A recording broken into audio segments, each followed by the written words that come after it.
In late August of 1910, Gustav Mahler traveled to the city of Leiden in the Netherlands to consult with his fellow Viennese, Sigmund Freud.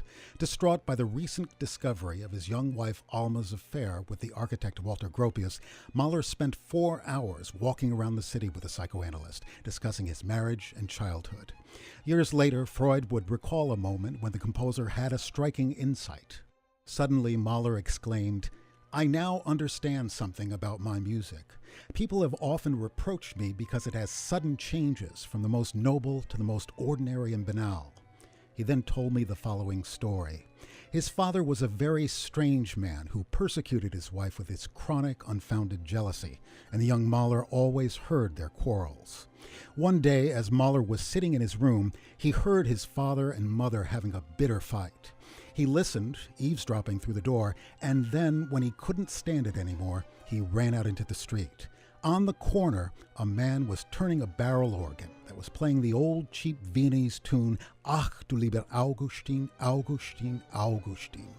He heard this, and the contrast it presented with the dramatic scene he had just witnessed between his father and mother made such a deep impression that he reproduced it throughout his life in his music.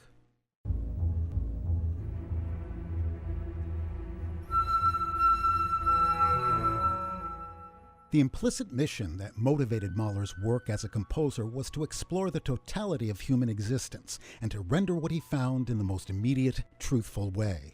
And this impulse, which would make his music revolutionary, often brought forth the very aspect in his art that he had described to Freud, with unintended irony, as a weakness: the appearance of widely disparate elements within an overall context defined by volatility and change. In many respects, Mahler's music reflects the concepts of free association and stream of consciousness that were taking hold in the emerging field of experimental psychology, perspectives that would deeply inform expressionism and much 20th century art. His works are psychologically resonant because they mirror the sometimes random, swirling realm of human consciousness, much like soundtracks of the psyche.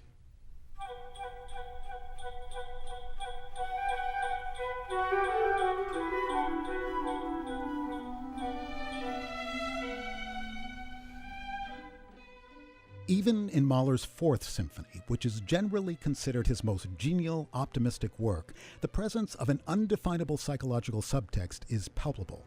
It's heard in the first movement's opening sleigh bell chirps, the Haydnesque principal theme that follows, and the macabre textures of the development section with its nightmarish military fanfares. Death haunts the second movement in the form of a recurring violin solo, played on an instrument mistuned for harshness, while the maternal tenderness of the slow movement's opening theme reflects, according to Mahler, his memories of the look of infinite patience on the face of his long-suffering mother. The gates to a higher realm are thrust open by a sudden burst of wall-to-wall E major as the music ascends to the symphony's goal, a setting of Mahler's song, The Heavenly Life, that expresses a child's vision of heaven, sung by a soprano and recalling, like artifacts of memory, melodic elements from the symphony's earlier movements. In a sense, all of Mahler's symphonies are personal psychological journeys in which sound and often text are used to pose basic existential questions that are worked through and then brought to a resolution. Although the character of these resolutions evolved over the course of Mahler's remarkable life, the issues he confronted in his works, both individually and collectively, are universal. His comprehensive, courageous exploration of the human experience was aptly and succinctly described by the composer Karl-Heinz Stockhausen.